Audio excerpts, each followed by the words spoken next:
All right, guys, welcome back into another PGA DFS video. My name is Eric Paulzine. I'm going to be breaking down the Rocket Mortgage Classic, going over the top picks in each price run range, highlighting the core plays as they come. And just right off the bat, this week is very interesting in terms of lineup construction because the 7K, that low tier price run range, is absolutely loaded, guys.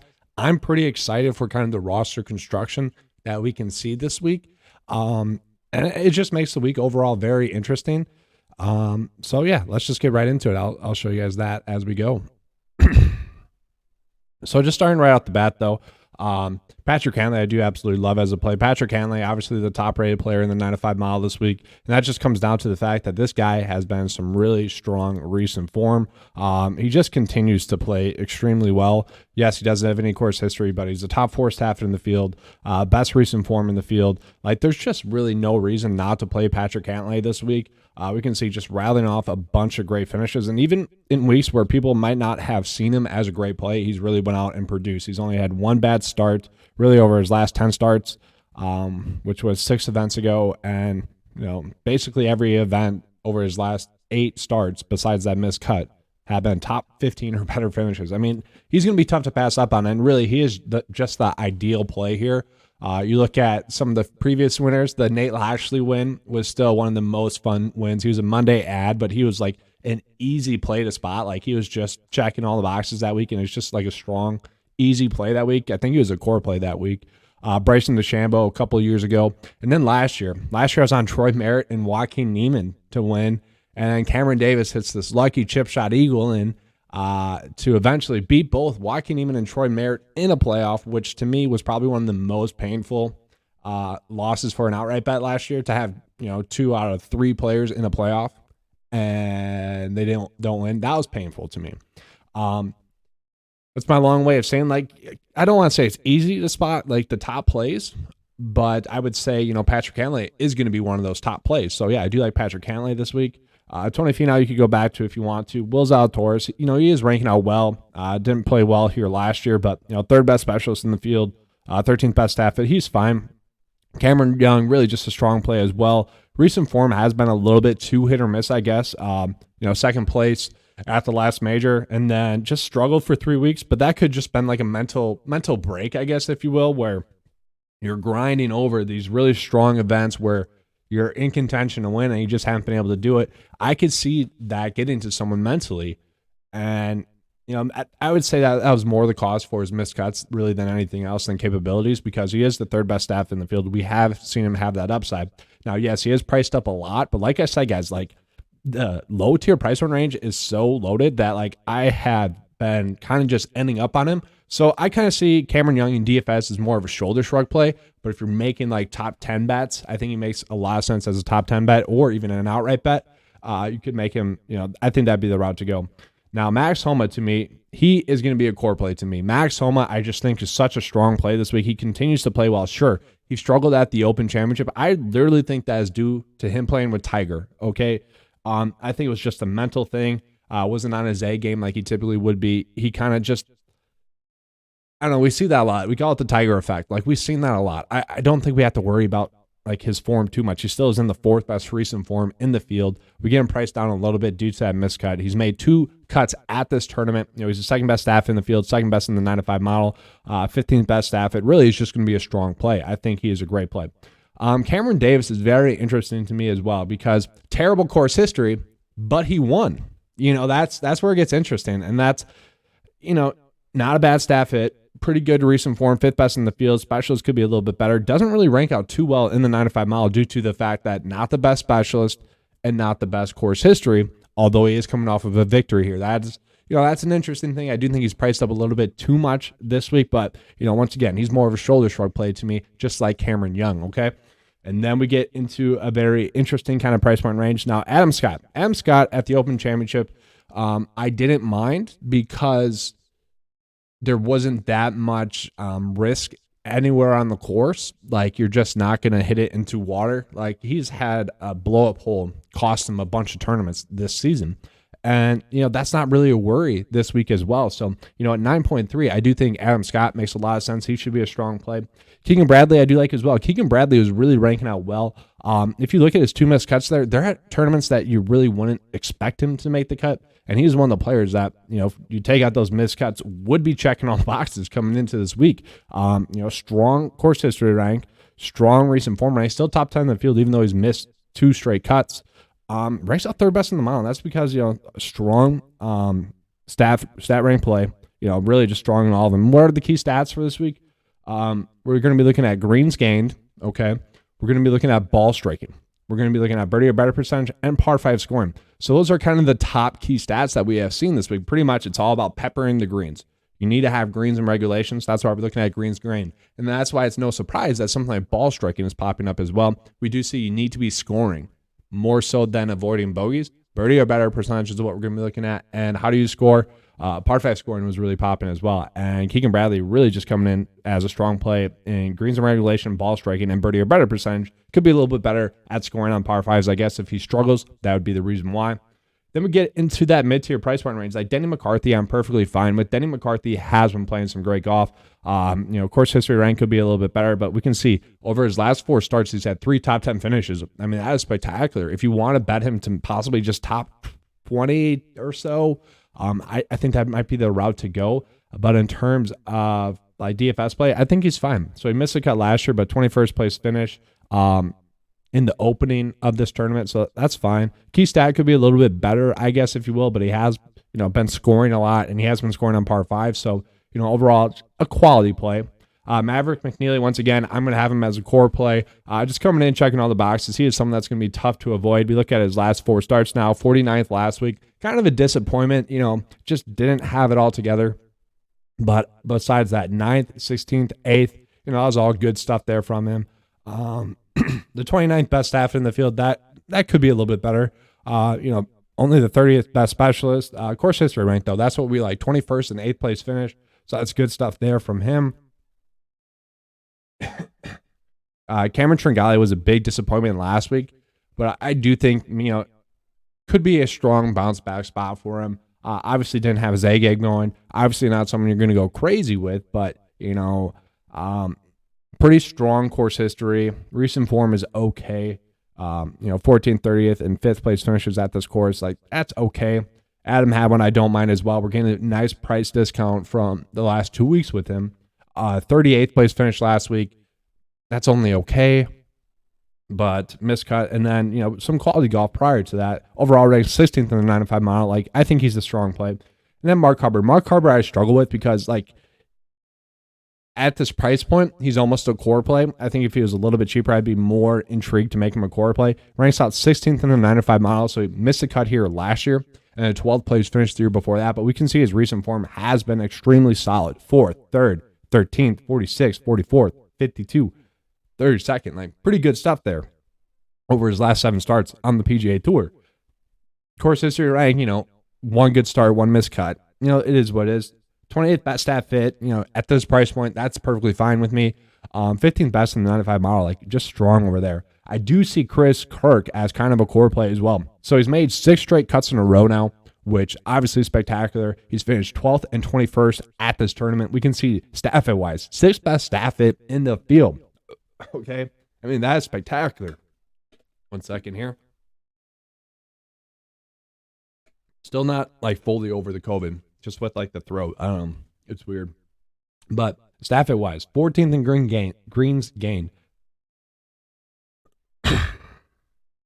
17th in ball striking. 25th in birdie or better percentage. And par 5 scoring could be better. Or he's 25th in par 5 scoring, 17th in birdie or better percentage. But he has been peppering the greens. So, pretty good stuff there from Chris Kirk. We can look at his last 2 starts. Now, they haven't been great starts, I guess, but they have been made cuts. And you get a tournament in which obviously he really likes. Obviously, it's a good fit for him. I think he's a strong play at 7.9. I do see him as a core play currently.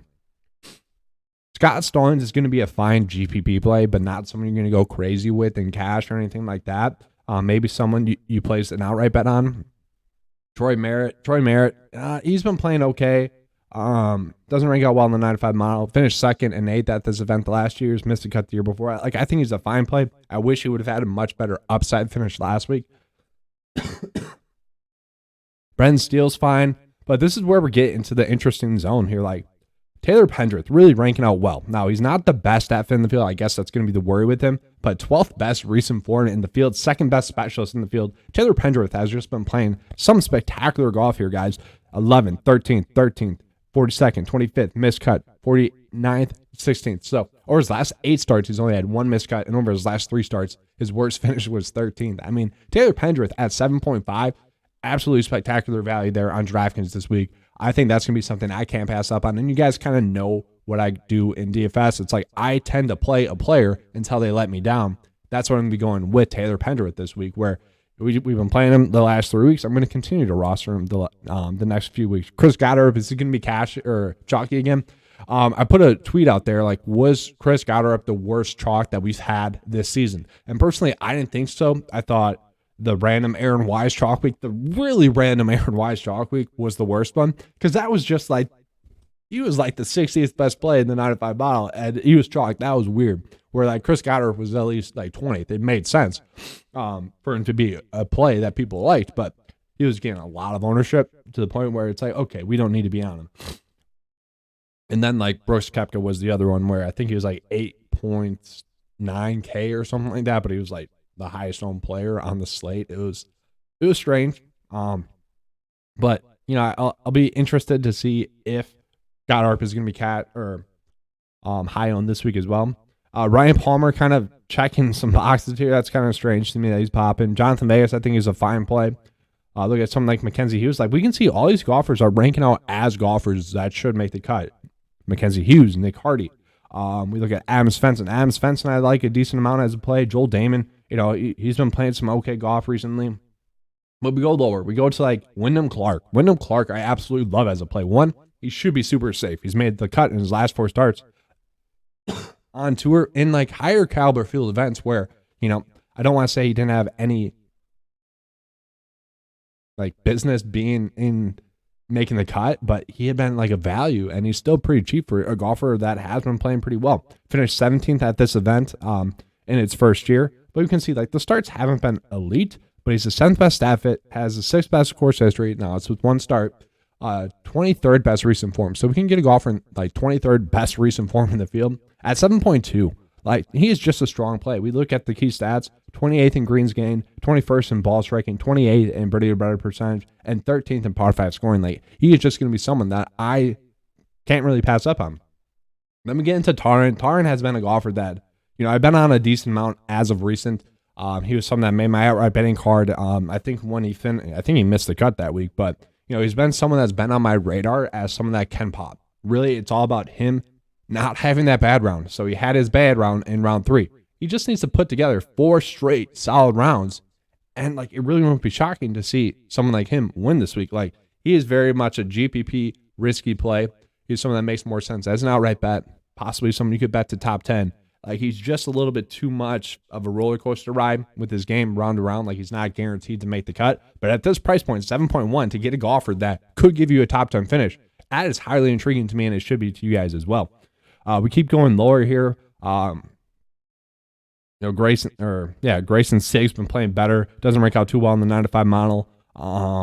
Keep going lower, like Adam Shank, 3 straight make cuts at this tournament. Let's see. Okay, he's from Indiana. You know, not exactly Michigan, I guess, if you will. But kind of same style events, I guess, if you will. Adam Shank, just not a bad play. I don't mind Adam Shank this week. James Hahn had a pop week last week, but Michael Glick I like as well. He's a golfer that we rostered last week just because, you know, was too cheap. 4 straight make cuts in a row heading into last week. Now 5 straight make cuts in a row. And we can see solid finishes there. 16th, 31st, 21st, 10th. Love that from him. He's made a cut and missed a cut at this tournament. Sure, not the best staff in the field. He hadn't been playing well really this season up until his last 5 starts. And that's maybe where like this, the drive to make the FedEx Cup playoffs, the drive to, you know, maintain your PGA Tour card might come into play. And that's where something like Michael Glick at 7K is a highly intriguing play to me. Like, we can go Glick and Wyndham Clark and get a strong chance at a make cut from those guys, and we're pretty set. But we can go a little bit lower here. Let's find some other decent plays. Brendan Wu's kind of casually popping. Chesson Hadley, guys. Chesson Hadley, like at 6.9, it's like I was just shocked. I don't know about you guys, but I was just shocked. 10th place finisher last week. 31st the week before that. 68th, you know, not the best. 10th, 5th, and 69th. So his last 6 starts on the PGA Tour, he's giving you top 10 upside when he makes the cut, and he's had near made cuts as well. Like Justin Hadley, over his last 5 starts, has had 3 top 10 finishes, and we get him at 6.9. Like, yes, I know he's not ranking out the best in the 95 model, but that somewhat recent form is something that you can target at 6.9. Like, that is intriguing to me. JJ Spawn, not a terrible play. We keep going lower. Like, Tyler Duncan's been a golfer that, has been casually popping. He's someone that gives you a strong chance at a mid cut. David Lipsky casually popping as well. Sure, he missed kind of his last event. Not a terrible play. Decent value. Nate Lashley, I'm not going to play. He keeps popping up. I don't really know why, but he keeps popping up. Matt Walsh, you could potentially roll with. Seb Straka as a decent value. Course history-wise, miscut 8th, 11th. Like, you could if you want to. I'm not going that route, but just a lot of decent values this week, guys, and that's kind of the theme. So it's kind of going over. Let's see which golfers are going to be fades this week based off of the data tag, and then I'll be showing you guys a first look build, and then we'll be getting out of here. So no real shock here for the fades. Siwoo Kim, over his 3 starts at this tournament, his best finish is 57th. So he's made 3 starts, made 2 cuts, but a miscut and bad finishes. Not the best stat fit, not the best recent form. Makes sense that he's a fade. Cameron Champ, he's sucked lately. Makes sense that he's a fade. Jason Day, nothing to really go crazy with Jason Day. But what's interesting is none of the look at this, guys. 7.9. That's our lowest fade of the week. That's kind of interesting to me. That's what the data sees as a fade. That's interesting to me. High exposure plays, Patrick Cantlay, Max Homa. I see Patrick Cantlay, Max Homa, Maverick McNeely as core plays. I also see Mark Hubbard as a core play. And then Chris Kirk, once again, very strong play. And then Wyndham Clark, a very strong play as well. Honestly, guys, if I could just plug these coffers into a lineup builder, trying to get, and I might use the 9-to-5 lineup builder to do that. So I'll pull it up here. I might just create a rule where all my lineups need to at least have 3 of those golfers in it, maybe 4 of them. I don't know exactly if we can do that, but what you would do is you go to player groups here, and then you'd say, I don't know, when a lineup includes Patrick Cantlay, I want at least 3 of, whoever else it was, Max Homa, who else? Chris Kirk. I would put all those golfers in there. Wyndham Clark.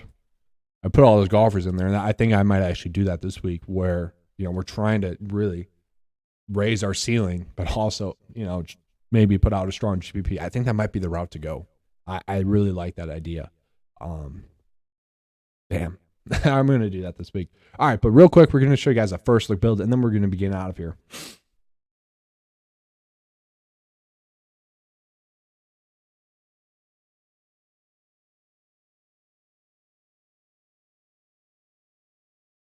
By the way, I did do a slight change of the logo on Twitter. It's a picture of this guy. I just thought it made sense to make it a little bit more personal, I guess, if you will. I don't know. I thought it looked good. But yeah. So just looking at, let's just start off with Wyndham Clark and Michael Glick to start off with. And I do like Taylor Pendrith as well. We could potentially fit him in there as well. Guys, Adam Svensson, I didn't mention him, but I'm perfectly fine going back to the well with Adam Svensson. Sure, he let us down last week.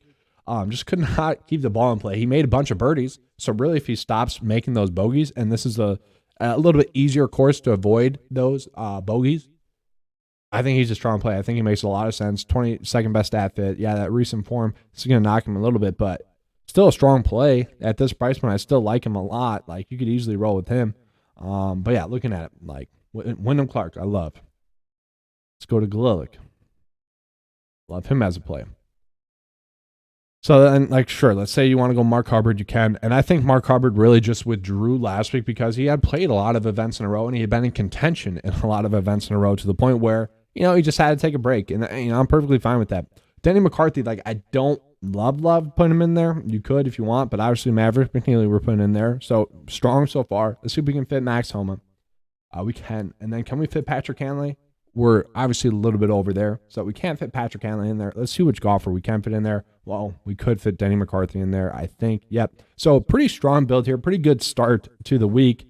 I don't mind Adam Hadwin instead. Like, there's some pivots you can make here, but this is a strong first look build. So Wyndham Clark, Michael Glilick, Max Homa, Maverick McNeely, Mark Hubbard, Denny McCarthy. Like, Cutmaker playing better recently. Max Homa, just a strong play. Maverick McNeely, strong play. Denny McCarthy, Mark Hubbard, both Cutmakers and strong plays this week. So there's a strong lineup path to go with this week.